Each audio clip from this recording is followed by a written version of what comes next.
first, joining us is Democratic presidential candidate Senator Amy Klobuchar of Minnesota, joining us and up early in Las Vegas. Senator, thanks for being with us. We appreciate it. So much to talk about with you. I want to start with health care, and then I'll pass it around the table. Yesterday, before the debate, the former Majority Leader Harry Reid said of Medicare for All, quote, "It's impractical." And he said there's not a chance in hell it would pass through the Senate. You've offered an alternative, an option to Medicare for All. Do you agree with Harry Reid? Is there not a chance in hell that Medicare for All would pass through your Senate?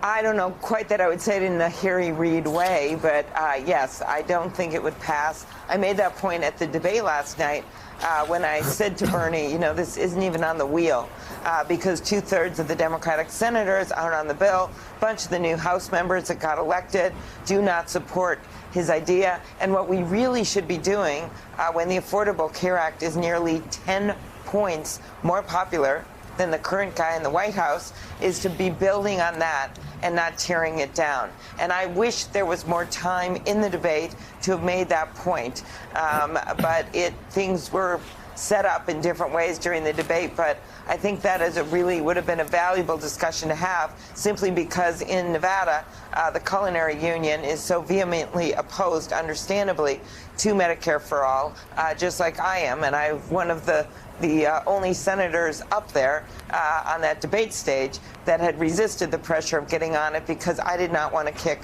149 million Americans off their current health insurance in 4 years.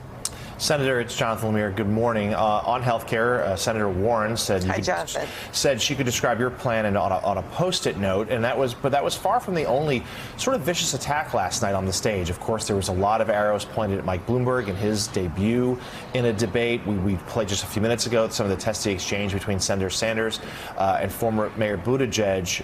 Do you think that last night was well served in terms of Democrats attacking each other rather than Donald Trump? Do you think last night was a good night for the party? No.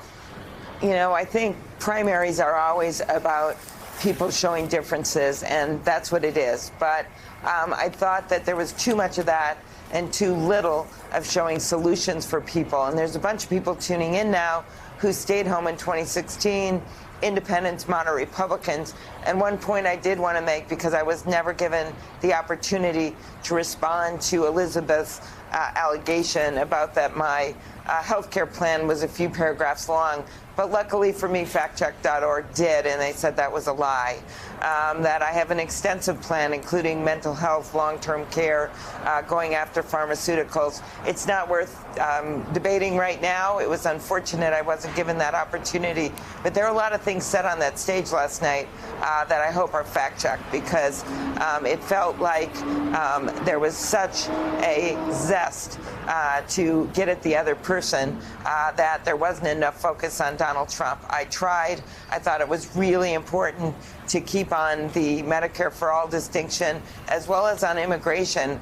Lost on the cutting room floor was the fact that Senator Sanders had voted against the first immigration bill. Both the vice president and I valiantly tried to bring it up.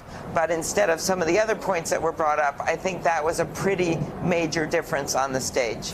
Amy, it's Claire. I noticed happily that you and Elizabeth had the most talking time last night, 1 and 2 respectively.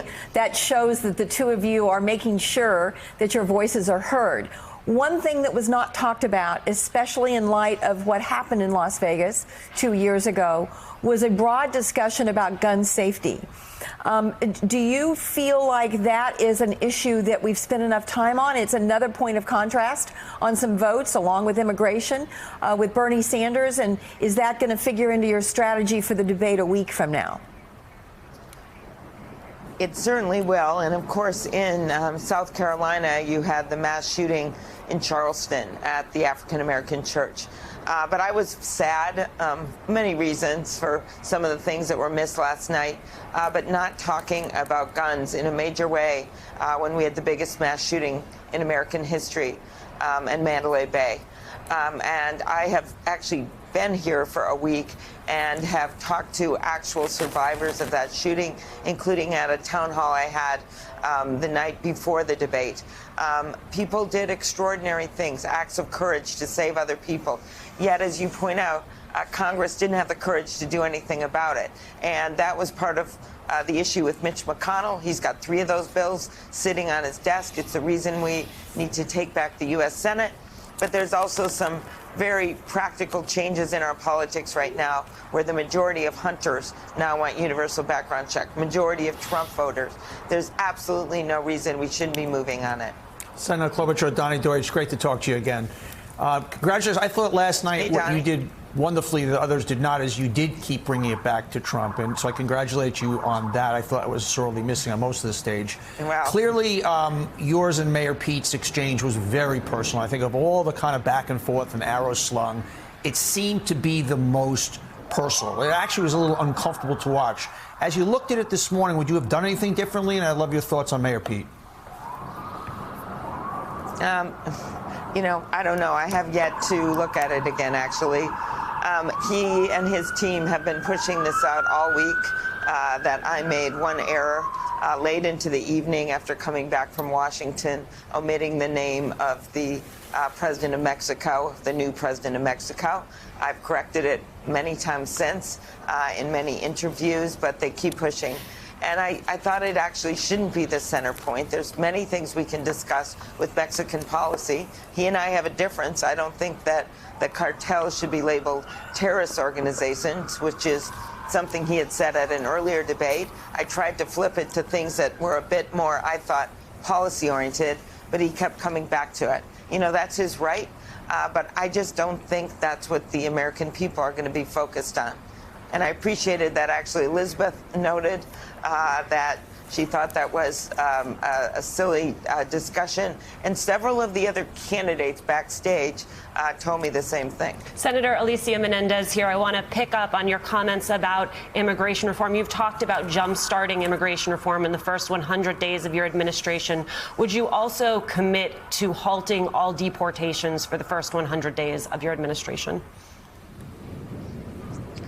Well, you could have security deportations that you wouldn't halt.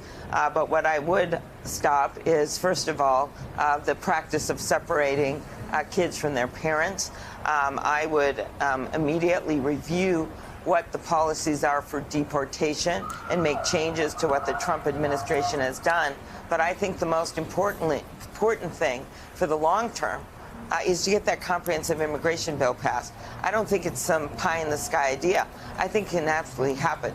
We were so close when we got it done in the U.S. Senate in 2013.